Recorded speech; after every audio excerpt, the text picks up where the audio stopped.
Hey, Joe here from Home Studio Corner. I want to show you a mixing trick that I'm going to be trying out over the next few weeks and months, and you should try it out too and let me know how it works for you. I've got the same song that I had in yesterday's video. This is from the recording session I did down in Houston. Just to refresh your memory in case you missed it, here's what that sounds like.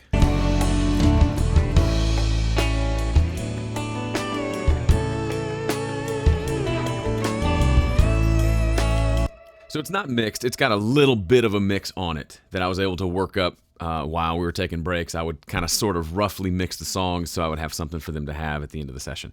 Anyway, one of the things through a conversation with one of the guys was this idea of, in a live sound situation, taking your kick drum and your bass guitar and routing those to a submix, so to their own fader, so you can control the overall low end of the mix with one fader. Because ideally, kick and bass, that relative level is going to be set in stone once you get it locked in, but then you may want to increase the overall low end or decrease the overall low end. And one way to do that is obviously to turn kick and bass up or down, because those, in a typical rock mix, those are the accounting for probably 90% of the low end material in the mix, if not 100%. So what I've done in this session, if you look, bass is over here on this red track, and then drums are all these blue tracks over here.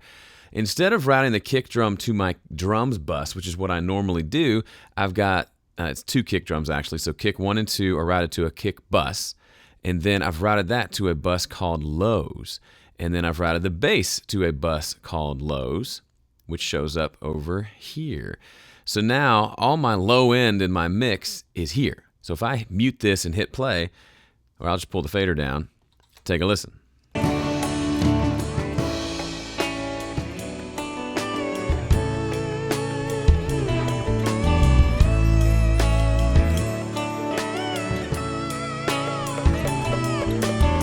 Couple cool things about that. One, the obvious, I can adjust the overall low end independently of everything else without messing up anything else. It doesn't mess up how compressors are working in the drum bus, anything like that.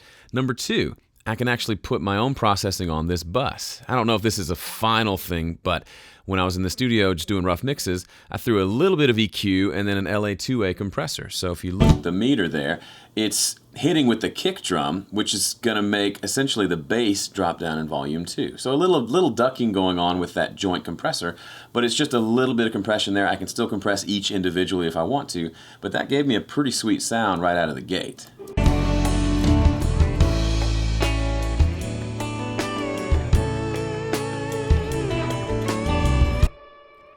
Now, the next thing I want to show you, the third thing. There's a third thing. Hold on. It's coming to me. It's coming to me. Ah, yes. So this is something Pete Woj at Mix Better Now sent an email out about how Michael, is it Michael Brower? The Brower guy, does, he kind of routes everything in his mix to different buses based on the content. So there's a low bus, and sounds like there's a mid-range bus, a rhythm bus, a pad, ambient bus. So I don't want to go that far yet. I may try at some point. But this idea of, if all my lows are going through this one bus, that means kick drum's not going to my drums bus, which means the kick drum, which has the most energy in a drum kit, isn't driving that compressor on my drum bus. So now I can set it maybe a little more aggressively to where it's not hearing the direct kick drum. It's only hearing snare, toms, and then whatever kick is getting picked up by the overheads. So the compressor is going to behave wildly differently. A good different, I'm not sure yet, but it will be different, as you can hear here.